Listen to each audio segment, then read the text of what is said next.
गए।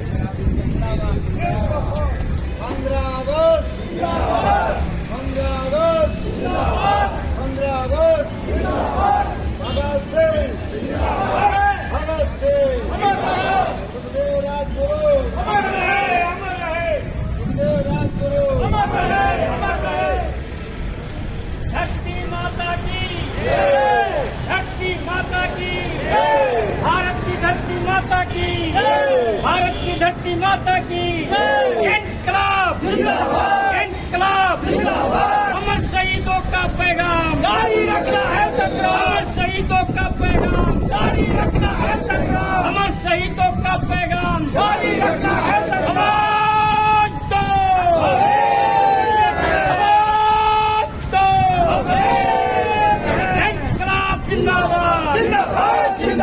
धरती माता की धरती माता की भारत की धरती माता की इनकलाब जिंदाबाद जिंदाबाद। आज की कार्रवाई को हमारे पार्टी के महासचिव राम बहादुर माथुर जी आरम्भ कराएंगे। वीडियो में आवाज भी आ रही है ना। साथियों समर्थन करते हैं। साथियों अब आपके सामने हमारी पार्टी के राष्ट्रीय अध्यक्ष श्री रामसागर गुप्ता जी ध्वजारोहण करेंगे और ध्वजारोहण होने के तुरंत बाद ही राष्ट्रीय गान होगा, तो सबको साथ साथ गाना।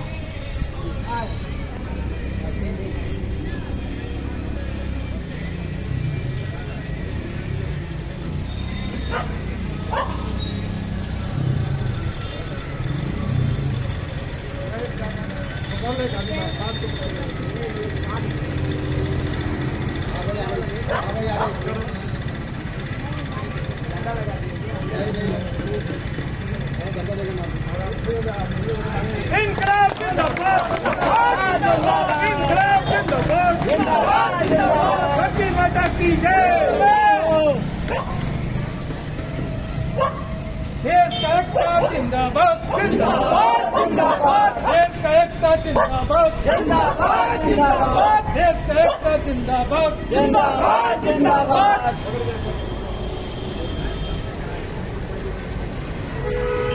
हमारे डॉक्टर ललित हॉस्पिटल के डॉक्टर ललित कौल जी हमारे वरिष्ठ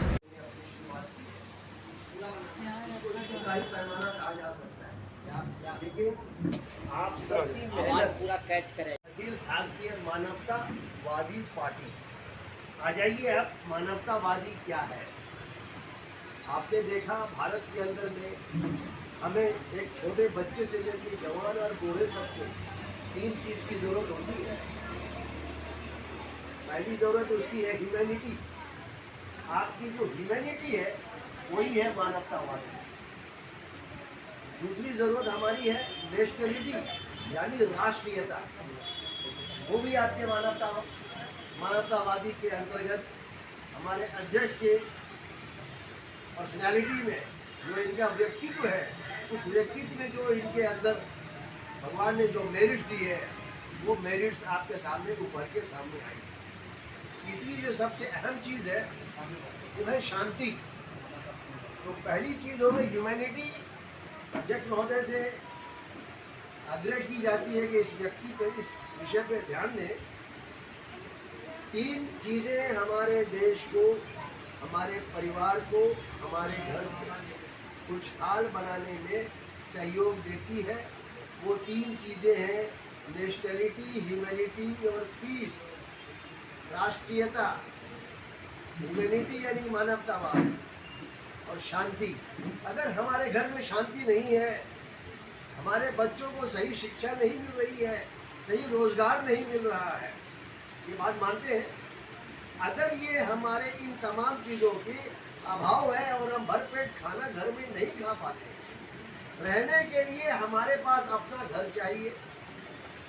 भाड़े का मकान हम रह रहे हैं, हम नहीं, आप में से जितने लोग बैठे होंगे मैं समझता हूँ कि वो भाड़े के मकान में भी रहते होंगे।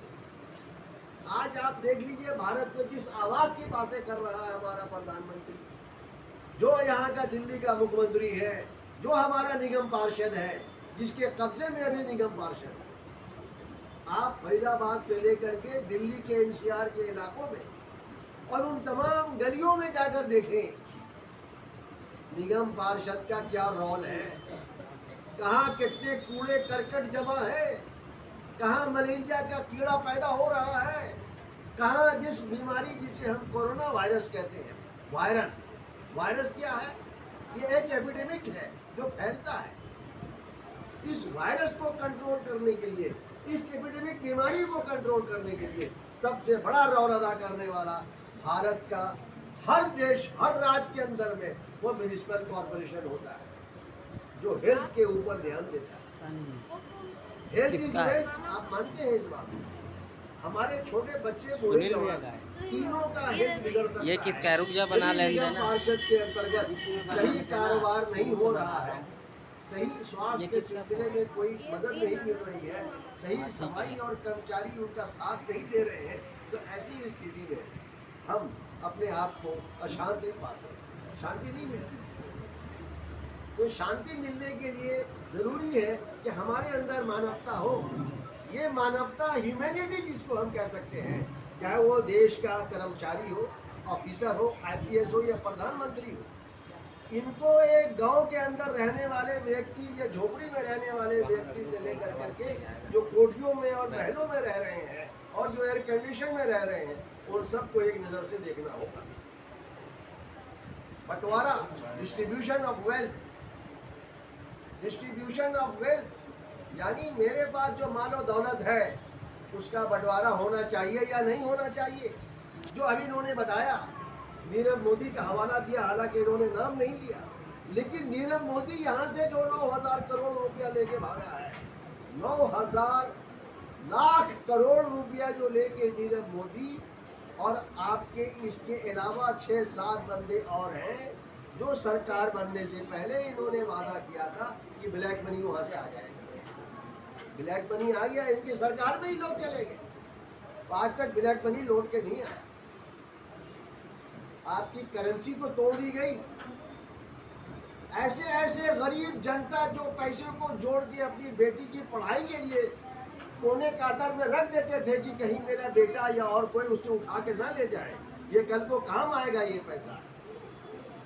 कोई 20,000, कोई 20 लाख, कोई 15 लाख, कोई 10 लाख, और वो कहाँ रहते थे? दूर दूर दराज के इलाके में, जहाँ से बैंक जाने में 18 किलोमीटर, कहीं 20 किलोमीटर, कहीं 40 किलोमीटर, वहाँ अखबार का पता नहीं, न्यूज़पेपर नहीं आ रहा है। ध्यान देंगे आप, उनके पैसे जो जमा थे तो पानी हो गए। इन्होंने 1 महीने का भी नहीं टाइम सही ढंग से दिया और वो पैसा कन्वर्ट नहीं हो सका, वो पैसा बैंक में जमा नहीं हो सका। 1 महीने के अंदर अंदर दूर दूर दराज के लोगों को पता ही नहीं है कि क्या हुआ इस देश के अंदर में, इस प्रधानमंत्री ने क्या किया, नोट पे पाबंदी लगा के क्या किया, इससे क्या बेनिफिट मिला। वो पैसा पानी हो गया, उनके घर में भुखमरी आ गई। कहाँ? उन दूर दराज के इलाकों में जो जनता रहती थी। शहर वाले ने तो अपना काम कर लिया, लेकिन जो गांव का नारा लगाने वाला बोल रहा है, आज अखबारों में एडवर्टीजमेंट में करोड़ों अरबों रुपए लगा रहे हैं, ये कि हमने ये किया, हमने ये किया, हमने ये किया। उनसे यह कि ये पूछिए, जो आप एडवर्टीजमेंट में जो पैसा इतना लगा रहे हैं कि हमने ये किया, हमने ये किया, ये पैसा कहाँ से लाया? ये किसका पैसा है? चाहे वो दिल्ली का मुख्यमंत्री हो, जो भारत का प्रधानमंत्री हो, चाहे उत्तर प्रदेश का मुख्यमंत्री हो, आप जाकर के फरीदाबाद से लेकर दिल्ली, एनसीआर, पंजाब, हरियाणा में दूसरे राज्यों का होर्डिंग लगा हुआ है। सबसे ज्यादा होर्डिंग लगाया उत्तर प्रदेश के मुख्यमंत्री ने दिल्ली एनसीआर में। हम दिल्ली एनसीआर में रहते हैं, हम उत्तर प्रदेश में नहीं रहते। तुम वहां प्रगतिशील कार्यक्रमों को करवा रहे हो, उसका प्रचार तुम दिल्ली में कर रहे हो। दिल्ली में इसलिए कर रहे हो कि देश विदेश के महान लोग यहाँ रहते हैं, इनका प्रचार वहाँ दूर दूर तक पहुँचेगा और वो जाके कहेंगे वाह क्या बात है, यूपी का मुख्यमंत्री ने ये किया, मध्य प्रदेश का मुख्यमंत्री ने ये किया, और जहाँ कांग्रेस की हुकूमत है उनको दबा दिया। चाहे वहाँ काम हो रहा है प्रगति का या ना हो रहा है, अगर हो रहा है तो भी उसे दबा दिया। तो ये मतभेद रखने वाली जनता की सरकार हमने बनाया। हमने ऐसा कहीं नहीं कहा था जब हमारा जो भी विचार व्यक्त हुआ इलेक्शन से पहले 2014 में, 11 में, 12 में, 13 में, कांग्रेस को हटाने के लिए अन्ना हजारे को लाया गया। क्यों ये बात सही है? आपने नाम सुना है अन्ना हजारा कौन था? अन्ना हजारे कौन था? आपने नाम सुना? आज कहाँ है अन्ना हजारे? करप्शन का नारा लगाया अन्ना हजारे ने।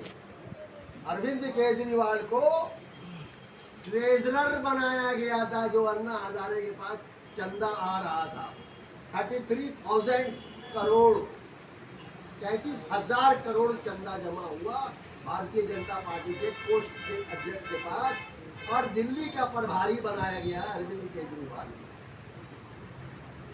इनको देश की जनता की परवाह नहीं थी, इनको परवाह थी वही हिंदू महासभा और आरएसएस के विचारधाराओं की, जिनके विचारधाराओं को इस देश में लागू करके हिंदुओं को एक तरफ, मुसलमानों को एक तरफ कर करके हम हिंदुओं का झंडा उठा लें और 75% वोट हमको मिल जाए, हम देश के राजा बन जाए।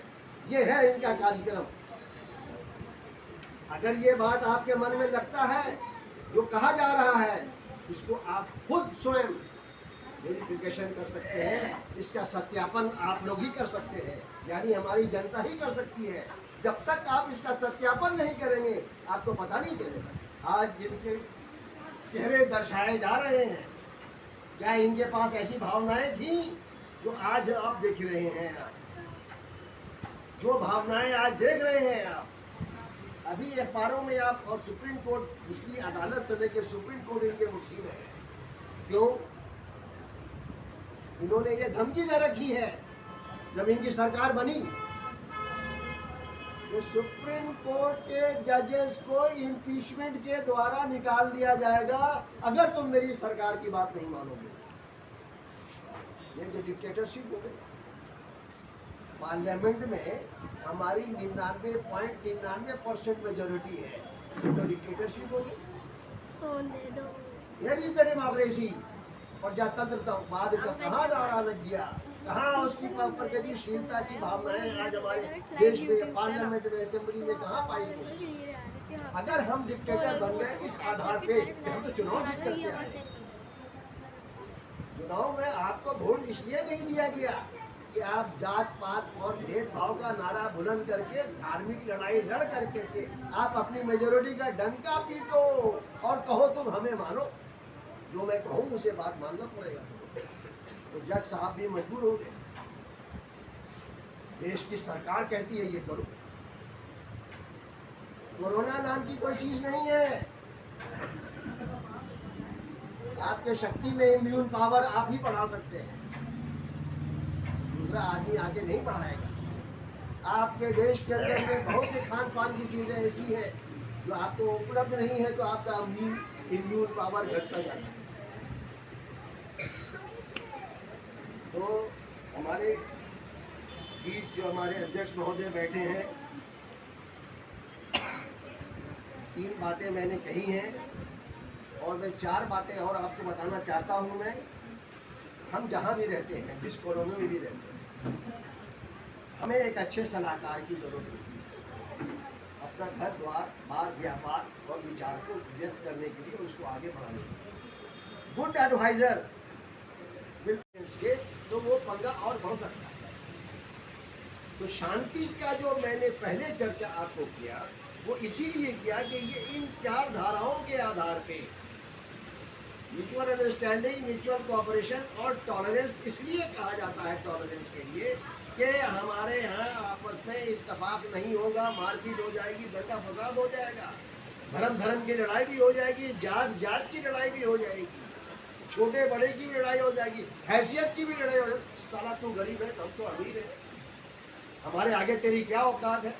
तू कोठी में रहता है, साला रहा कर, तू झोपड़ी में रहता है, तेरी को औकात है, निकल जा यहाँ से। टॉलरेंस इसीलिए किया जाता है कि उन 2 बातों को हम आगे बढ़ाएं। और चौथी बात जो सबसे अहम है, आपको समझ में आ गया, टॉलरेंस के बाद हमारा जो आखिरी पैगाम है वो यही है, सक्सेस, कामयाबी। डेमोक्रेसी को भी कामयाब हम कर सकते हैं इसी आधार पर। इसलिए भाइयों बहनों, मेरी आपसे भी गुजारिश है कि शक्ति भी शांति भी भक्तों के गीत में है, धरती के वासियों की मुक्ति प्रीत में है। ये बात जानते हैं, आखिर में ये बातें यही आ जाती हैं कि धरती के वासियों की मुक्ति प्रीत में है। इसलिए धार्मिक कट्टरपंथी, चाहे वो मुसलमान हो या हिंदू हो, उनको समझाने की या उन्हें बाहर करने की जरूरत है। वो आपके पास अपनी रोटी सेकने के लिए आएंगे, आपके घर की प्रगति और शांति के लिए नहीं आएंगे, शांति को बिगाड़ देंगे। हजारों हजार साल पुराना धर्म है हिंदू धर्म। इनके आज आने से हमारा कोई धर्म नहीं आया है, ना इन्होंने धर्म का जन्म दिया है। राम एक शक्ति है, जो शक्ति इन्होंने नहीं दी है। राम की शक्ति आज से 1000, 2000, 5000 साल पहले भी थी, आज भी है, लेकिन इनके कहने पर नहीं है। ये विभेदीकरण की राजनीति चल रहे हैं राम के नाम पर। राम की स्थिति, उनकी स्टेटस, उनकी मान और मर्यादा को नीचा कर रहे हैं। देश विदेश में उनका नाम है, वहां इनको ये बदनाम कर रहे हैं। हमें आपको जो मैंने बताया, mutual understanding, mutual cooperation, equal treatment, एक पॉइंट और ये रह गया था। इक्वल ट्रीटमेंट हमारे मतलब होता है बराबरी का सलूक। हमने आपसे म्यूचुअल अंडरस्टैंडिंग बनाई, म्यूचुअल कोऑपरेशन दिया। तीसरा, हमने आपके साथ इक्वल ट्रीटमेंट किया, बराबरी का सलूक किया। चौथा, हमारे बीच मतभेद हुआ तो हमने टॉलरेंस का सहारा लिया। जाहिर सी बात है अध्यक्ष महोदय, शांति को आनी है, मानवता आनी है। तो मानवता आनी है तो मेरी 3 चीजें कामयाब हो गई: ह्यूमैनिटी, नेशनलिटी, शांति, पीस। इसलिए आज ये पार्टी अभी बहुत ही छोटे पैमाने पे है, कल को ये बड़े पैमाने पे लौट के आ सकती है या जाने की कोशिश कर सकती है। आप में से जितने भी व्यक्ति यहाँ बैठे हैं, वो यदि ये समझ रहे कि ये पार्टी हमारी खुद की है, मेरी खुद की पार्टी है, हमें इस देश में बदलाव लाना है। हमने 1947 से पहले तक और बाद तक इस कांग्रेस से इस देश को आज़ाद कराया। मैं नहीं कहता कि वो कांग्रेस गंदी पार्टी है, मैं ये नहीं कह सकता। अगर वो पार्टी गंदी होती तो उनके मानने वाले, उनके सपोर्टर हजारों लाखों की तादाद में शहीद नहीं होते। लक्ष्य एक था। उसी प्रकार आज आपका ये लक्ष्य है कि इस देश के अंदर में बदलाव लाने की सख्त जरूरत है। और ये बदलाव जब आएगा जब ये पार्टी जो राष्ट्रवादी का नारा लगाती है, इसकी सच्चाई और इसकी हकीकत और इसके आगे की दूरंदेशी की बात जो आपके पॉलिसी और प्रोजेक्ट में शामिल है, उसको जनता तक पहुंचाना है, देश के घर घर तक पहुंचाना है। इसके लिए हमें अर्थव्यवस्था को दुरुस्त करना होगा। इस काम के लिए मुझे अर्थव्यवस्था को दुरुस्त करना होगा, मजबूत करना होगा। और दूसरा क्या करना है भाई साहब, आप बता सकते हैं? अनुशासन। अनुशासन जो डिसिप्लिन की तरह माना जाता है, इस अनुशासन को पालन करना बहुत जरूरी है। तीसरी बात है दूरअंदेशी, फोर साइडेडनेस, आगे दूर की सोच। आज मेरी शादी हुई है, आपने बच्चे की शादी की है, कल को उसको बच्चा होना है। आपको दूरअंदेशी जब आपके अंदर होगी तो आगे 20 साल का सोचेंगे आप कि ये बच्चा होगा, इसकी पढ़ाई है, तालीम है, शिक्षा है, व्यापार का और ये वगैरह, उसको सेटल करना है। तो इस तरह से ओरिएंटेशन ऑफ लाइफ बहुत जरूरी है। मैं इन तमाम बातों को मद्देनजर रखते हुए आपसे हमारा अनुरोध है कि जनाब स्वतंत्रता सेनानियों को मद्देनजर रखते हुए, उनकी कुर्बानियों को देखते हुए और 1947 से लेकर आज तक जो इस देश की सरकार ने किया, उसमें जो प्रगतिशील रही हो उसको भी देखते हुए और मौजूदा पिछले 8 साल से जो इस देश में हो रहा है उस पर कड़ी निगाह रखते हुए आप इन पार्टियों को, अखिल भारतीय मानवतावादी पार्टी के तमाम एम्स एंड ऑब्जेक्ट को सकारात्मक बनाने के लिए, प्रगति के लिए, शांति के लिए, राष्ट्रीयता की भावना को बढ़ाने के लिए, घर घर में शांति और घर में तरक्की और प्रगति के लिए आप एकजुट होकर के अध्यक्ष महोदय का और इस पार्टी का साथ दें। मैं इतनी ही सी बात कहने के बाद आपका आशीर्वाद लेके जाना चाहता हूँ और उम्मीद है कि आप कामयाबी का नमस्कार।